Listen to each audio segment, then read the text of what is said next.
right, glad to know you're still there. But of course, with your journals, you're watching Political Affairs on Kama TV. I've been speaking with distinguished Senator Ishaku Abbo, from a senator representing Adamawa North, and of course, he has been speaking on the state of the nation. Interestingly, he's not losing his guard, neither is he throwing his towel. All right, distinguished senator, before that intermission, I was asking you about whether or not you're still a bona fide member of the APC. And you say you're about to leave the APC. That means you have not left the APC yet. Why? At least I have not. At least I have not left the APC officially. Okay. Because by law, I have not submitted my letter of resignation from the All Progressives Congress as a political party. And my reasons are this. In 2023, I was the only senator and the highest political office holder that won election under APC in Adamawa State.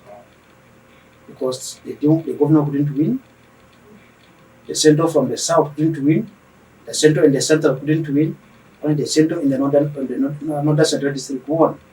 So the three senators, I was the only one that won my election. Technically, I became the leader of the party. Technically? Definitely, yes. Because I was the highest political office holder. Technically, I'm the leader of the party. Now, how did I get into APC? I got into APC because of the disagreement we had with the governor. Which governor? Governor Ahmadu Fintiri of Adamawa State. And the disagreement that we had was on principle.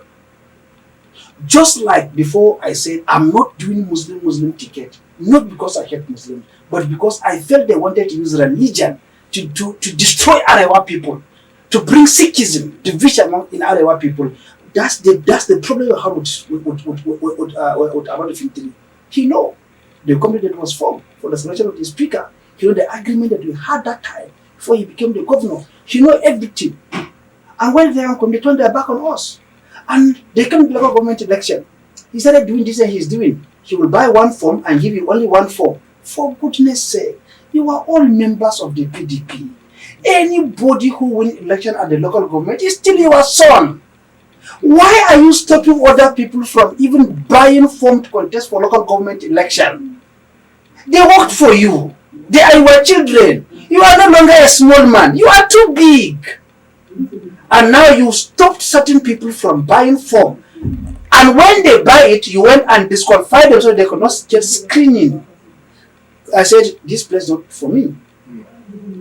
I'm a very principled man. I don't care the price I will pay for my principles. I will maintain it. After all, I will live only one life. The rest, I'll be in my grave. Why should I live your life when I'm alive? I will live my own life. Now, because of that problem, I knew they marked me for destruction. They will not give me the ticket in 2023. I knew. I had it. They discussed it. Because 2018 during the primary election, the government didn't support me.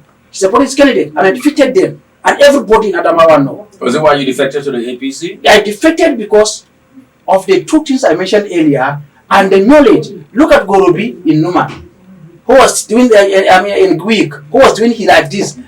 Goroki, and he lost the primary election. So I know the plan against me. Now I moved the APC.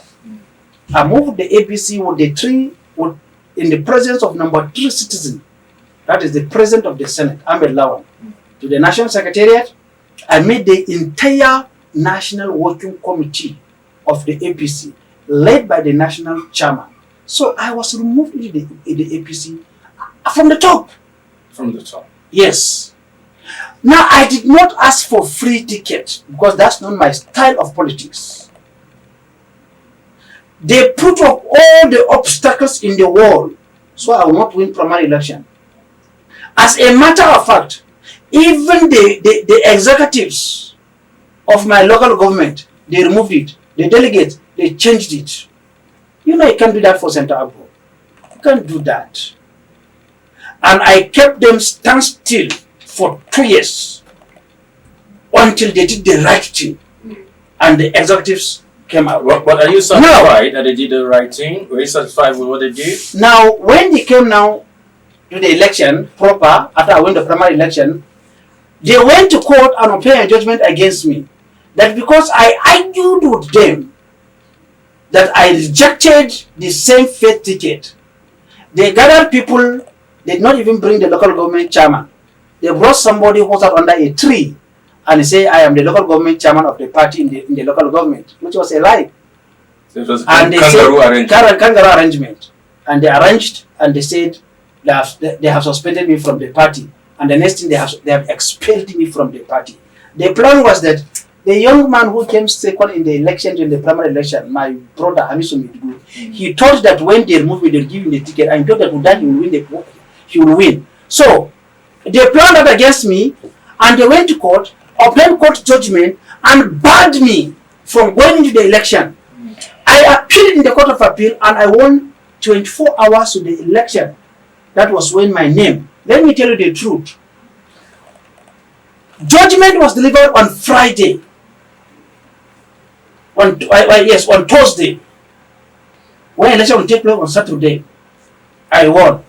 The judges couldn't sign the order to get them over to INEC as of Friday.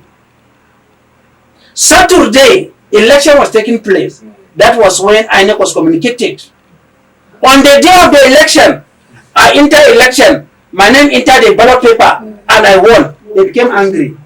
Now, after they became angry, they connived with the PDP in Adamawa, not the PDP. You know them. No, you know them better. Everybody know them. Why would you have 1.7 billion naira to remove a city senator? Why would you have? All right. So now they brought that one and they removed me. My party could not be able to say, this is what happened to you. No. And if Tinubu or people who are handling him are saying that because I said I do not want same faith ticket, what of Daniel Bola?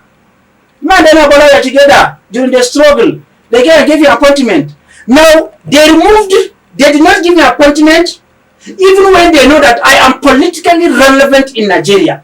Sia movement is in Kano. Sia movement is in Benue. Sia movement is in Abuja. Sia movement is in Kogi. Sia is a big name in Nigerian politics. That's what they don't want to accept.